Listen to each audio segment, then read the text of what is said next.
Silly here from the official home of unofficial Grateful Dead and music news, reporting on the past. How about that? I've had people before say, in between Dead and Company tours, you should review old shows, and I really never gave it much thought, but it seemed like a great day today because 34 years ago today, my life was changed forever when I walked into the Brendan Byrne Arena on November 11th, 1985, to see my first Grateful Dead concert.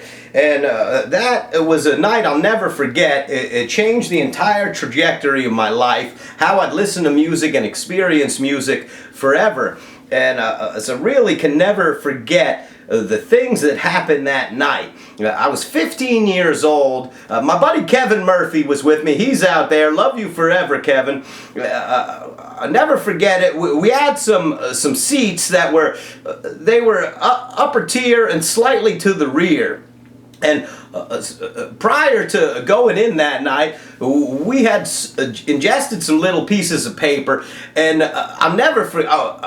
When you're 15, that stuff really works. It's incredible the effect that has on someone that's 15. So anyway, higher than a circling buzzard's brown eye, I'm sitting up there in the upper tier, slightly behind the stage, and the band takes the stage, and from that viewpoint, I see Garcia down there, this gray head of hair, and this big body. It looked like my Sicilian grandma from behind. You put a house coat on him and a pot of sauce, and that's my Sicilian grandma. Anyway, Sicilian Granny was going to melt my mind that night and change my life forever. I mean no disrespect by that. It's just how a 15-year-old processed seeing that for the first time. The show starts Walking the Dog. You get Walking the Dog. I didn't know that was at all unique at the time, or that I'd never hear that again live, but it just seemed great to me. I'd heard the song before. I've heard Aerosmith do it. So here's the Grateful Dead, Walking the Dog, and there was something different immediately about this experience. So everybody, every seat in the house, everybody came to their feet, and that whole place started boogieing. I'll never forget the feeling. They go right into Deal. I'm listening to Deal. At some point, I got concerned that I'm a card in the deck. And what if I never get dealt? What if I get stuck in this deck forever? And it started worrying me a little bit until the solos parts came. And then I realized that I'd be free no matter what. Someone was going to get me out of that deck. Minglewood was next. That made me a little bit happier. I was started getting less concerned, and I was hearing Minglewood, and this was very different. Then the moment that probably really sealed the deal, Althea got the first licks of Althea. Garcia started playing that, and the entirety of my human being, I mean, my entire soul and all the contents thereof seemed to ride on the fat strings of Garcia's guitar as he started playing Althea, and I'll never forget that feeling. I understood how Mayer got hooked on the Dead thing when he heard Althea, because I had the same experience on November 11th, 1985. There was something about Althea that sealed me into the scene forever. And that was a great experience. Cowboy tunes were up next. You got Me and My Uncle and Big River. And I'm amazed at this point. I had seen some concerts, mostly 80s were heavy metal days. Metal was king in the mid-80s. And I had seen some Ozzy shows, and I saw some crazy stuff. This was completely different. Here we were, a bunch of songs into this show, and every single one was completely different, a completely different vibe to all of it. I was experiencing so many different new things for the first time. Blew me away.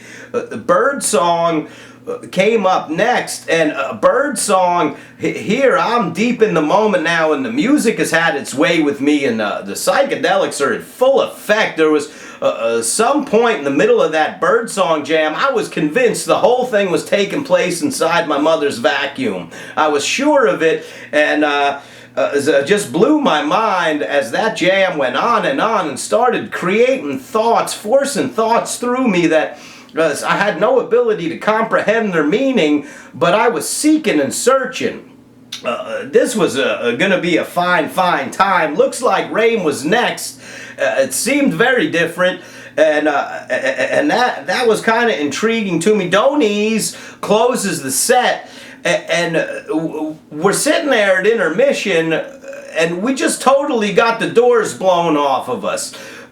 My buddy Kevin and I were having a conversation about we don't have a driver's license yet, but as long as we don't get pulled over, we'd be okay touring the country. Maybe we should see if we can get our money together and buy a van, and we'll sell grilled cheese sandwiches, and we can tour with this band. We were all in by intermission. We were all in. Intermission went on for 3.5 days. That's how it felt. We restructured our entire life during the course of intermission.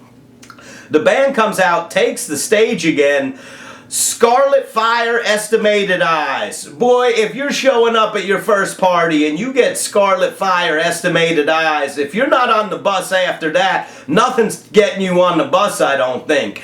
That was a musical segment that gave me an experience unlike anything I'd ever had before. I'll never forget, as those licks in Scarlet passed, Garcia's guitars, the licks he was throwing out seemed to just wrap me like a lasso and pull me in.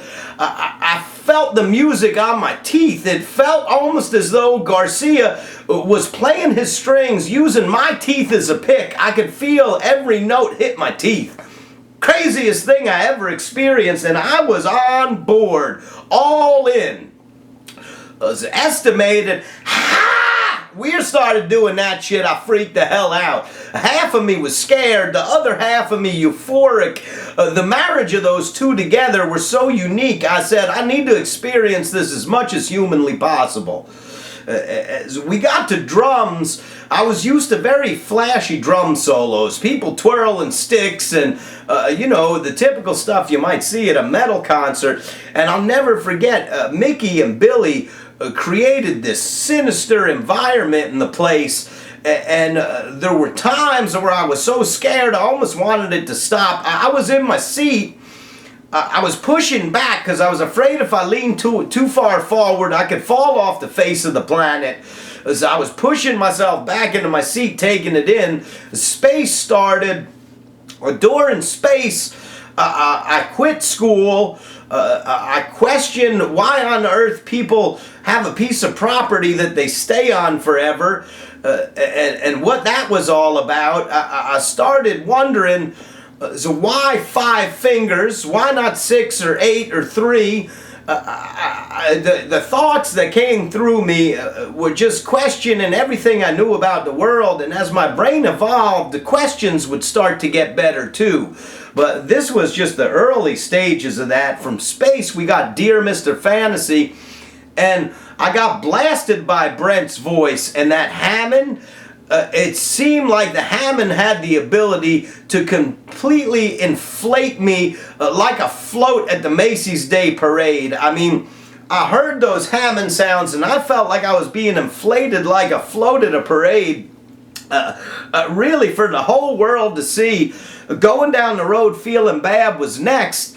And that's another one that the way that song moved and the way this thing kept moving forward was blowing my mind. Throwing Stones, Love Light closed the show that night.